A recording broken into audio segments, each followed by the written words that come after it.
Kawan-kawan, hari ini kita bersama dengan kawan-kawan dari komunitas Resan Gunung Kidul, dan saat ini kita sudah bersama seorang inisiator atau penggagas berdirinya komunitas Resan Gunung Kidul. Kita akan ngobrol panjang lebar mengenai komunitas Resan, apa itu komunitas Resan, kemudian kegiatannya apa saja, tujuannya untuk apa dan sebagainya. Ngobrol ringan dengan kawan kita Mas Edi Patmo. Nah, langsung aja kita tanyakan kepada beliau yang gondrong tapi juga nyentrik ini. Mas Edi, komunitas Resan itu apa? Arti kata Resan atau Ya. gimana? Ya, kenapa penjenengan kemudian menginisiasi berdirinya sebuah komunitas Resan? Mungkin dari katanya itu artinya apa, maksudnya apa? Resan itu kan bahasa Jawa, Mas. Ya, ya. Resan itu dari arti kata rekso. Rekso itu pangrekso atau penjaga. Jadi ketika kita melihat sebuah sumber air itu pasti ada pohon. Ya, ya. Itu Jawa, di Gunung Kidul terutama itu dengan kata pohon resan. Jenis pohon resan ini banyak sekali. Yang paling umum adalah beringin. Beringin ya. Ada rumput, jaya, ada pohon-pohon lokal. Ya, ya. Tapi yang paling umum beringin. Ini yang dinamakan Resan. resan itu pangrekso. Pangrekso, penjaga air. Oke. Nah, kita untuk membentuk semacam komunitas ini sebetulnya bisa dikatakan apa ya? Setengahnya itu setengah itu jarak. Oh, tidak sengaja gitu. Ketidaksengaja. Dalam arti pertama kan saya sendiri waktu sekitar 2 tahun yang lalu karena keprihatinan di tempat saya itu ada sungai dan cerita-cerita dari limbah itu bermata air itu tinggal cerita karena dulu ada sumber air ngering semua itu harus ada sebuah bukan atau inisiatif karena hanya dengan menanam kita bisa menyelamatkan mata air bahasa ya itu konservasi Ya. Dan saya mencoba menanam dan itu memang sangat sulit. Nah, yang kita tanam sekarang itu kan kita tidak bisa langsung untuk lihat hasilnya. Berarti untuk jangka panjang gitu ya. Jangka panjang Ya. 10-20 tahun ke depan itu mungkin baru bisa kita melihat. Oke. Sebenarnya tadi saya mau tanyakan soal latar belakang. Sebenarnya Resan ini atau komunitas Resan ini didirikan dalam rangka menjawab kegelisahan Mas Edi dan kawan-kawan gitu ya. Nah, kemudian sudah terjawab dengan cerita tadi. Nah, tujuannya seperti apa? Tadi kan jangka panjang disinggung jangka panjang tadi. Sebenarnya harapan atau tujuan jangka panjang yang ingin dicapai oleh teman-teman komunitas itu apa, Mas? Ini jadi berlatar belakang tadi saya ulangi bahwa itu gerakan ini saya menanam awalnya terus saya upload di medsos karena saya sadar bahwa kalau saya sendiri tidak mungkin. Betul. Gunung Kidul sangat luas, hampir separuhnya Jakarta itu. Jadi sementara air ini menjadi masalah bagi sebagian masyarakat Gunung Kidul. Ya, Makanya saya harus berusaha untuk memperluas jaringan itu dengan medsos, dengan Facebook, dengan Instagram, dengan YouTube. Akhirnya banyak teman yang ternyata menyambut Mas Eko. Ya, ya. Ini yang Luar positifnya. Jadi ternyata banyak sekali kegelisahan dari teman-teman dari berbagai wilayah di Gunung Kidul ini tentang air ini. Ya, ya. Dan ini harus ada sebuah gerakan tentang kepedulian soal air. Ya, Dan ya. sampai sekarang alhamdulillah ini ya kita tadi baru saja memulai menanam di Telaga Suruh ini. Ya, ya. Luar biasa peserta.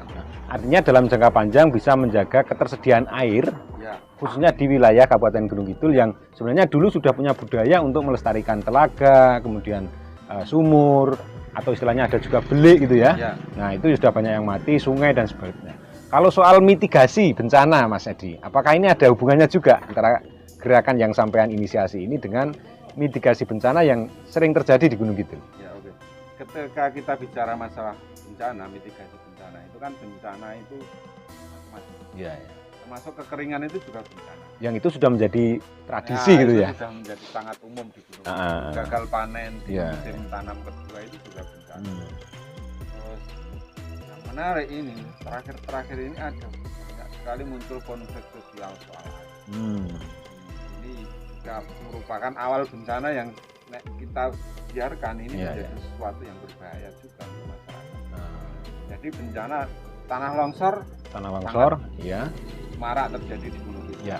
Jadi Terus yang paling aneh Pak Eko, Gunung Kidul yang terkenal kekeringan itu ketika musim penghujan, hujan curah hujan agak tinggi, ini kan pernah terjadi banjir ya. Banjir itu juga sebuah bencana juga. Betul. Dan ini sudah menjadi langganan Gunung Kidul banjir ketika musim penghujan. Nah ini dalam ilmu siklus hidrologinya bahwa air sebetulnya kan di teori apa, air itu konstan. Jumlah air di alam semesta ini konstan. Tapi mengapa jadi kekeringan, mengapa terjadi banjir, ini berarti ada yang salah. Siklus hidrologi air, alur air. Jadi dari air hujan masuk ke tanah menjadi air tanah, menjadi air, dan ini tergantung. Jadi ketika air hujan turun, tanah tidak punya nanti membiarkan aja lewat gitu ya. Nah, akhirnya menjadi banjir. Kenapa membiarkan lewat? Karena tanah sudah kehilangan daya. Kenapa kehilangan daya resap? Tanah tidak cukup tanah. Ya. Oke. Makanya pentingnya kita menanam itu di sini. Betul. Baik, menarik sekali ini, semakin menarik kalau kita ulas tujuan-tujuan yang dicapai sangat luar biasa, baik konservasi, kemudian mitigasi bencana, kemudian ketersediaan air dalam jangka panjang, dan lebih luas lagi.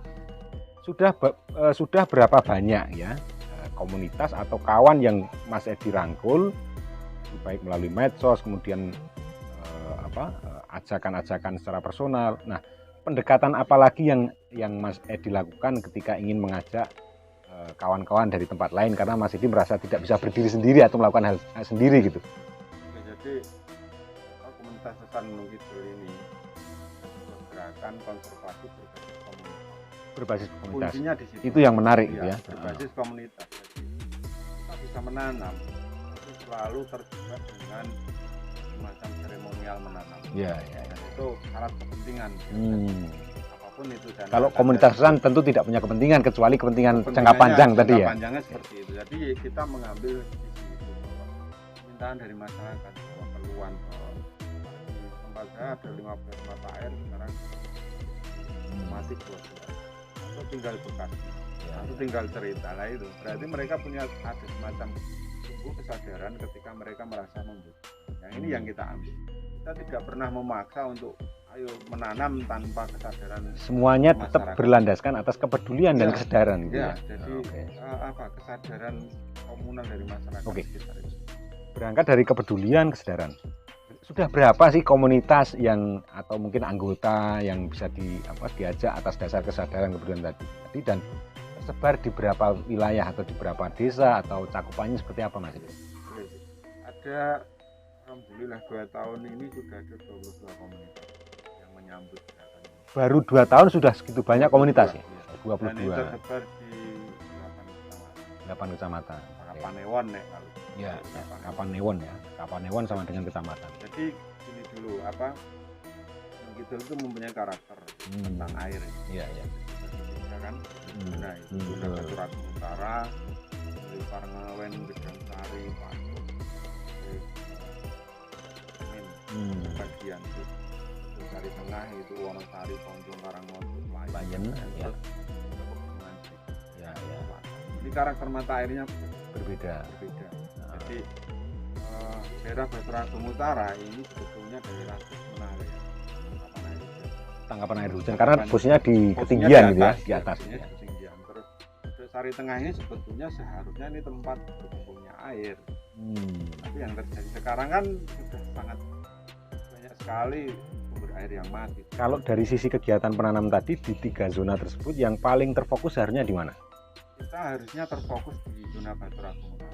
Di zona utara itu ya, sebagai daerah tangkapan air hujan. Ini gitu. sangat vital daerah tangkapan air hujan. Ketika ini alih fungsi lahan atau salah dalam memilih varietas tanaman yang ditanam ini sangat susah. Ya, ya. Selain merangkul atau mengajak kawan-kawan lain dari beberapa wilayah atau area tadi, kemudian tentu tidak juga kita berdiri dengan komunitas yang lain sendiri juga.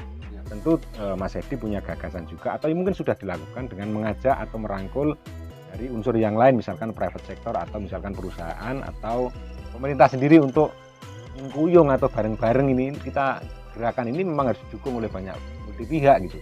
Sudah siapa saja yang diajak ini Mas Edi? Jadi kembali ke prinsip kita tadi bahwa konservasi berbasis komunitas. Kita tidak ingin terjebak penanaman acara seremonial, foto-foto dan lain-lain itu cuma mandek itu, tapi harus dipelihara. Tapi kita juga naik juga. Kita berusaha untuk mendekati dinas lingkungan itu. Ternyata responnya bagus ya. Apa yang sudah mereka berikan untuk bibit ya? Bibit. Selain pemerintah dari dalam hal ini dinas lingkungan hidup.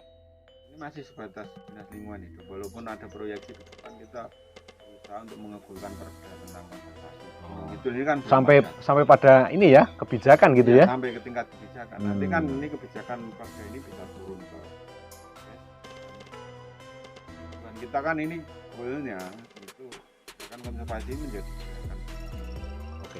Selain komunitas, kemudian pemerintah daerah yang dengan dukungan tersebut, adakah saudara atau komunitas lain di luar Gunung Kidul yang mendukung gerakan ini, Mas? Sangat dibantu. Kita beraliansi dengan para penggiat lingkungan dari Iya, ya.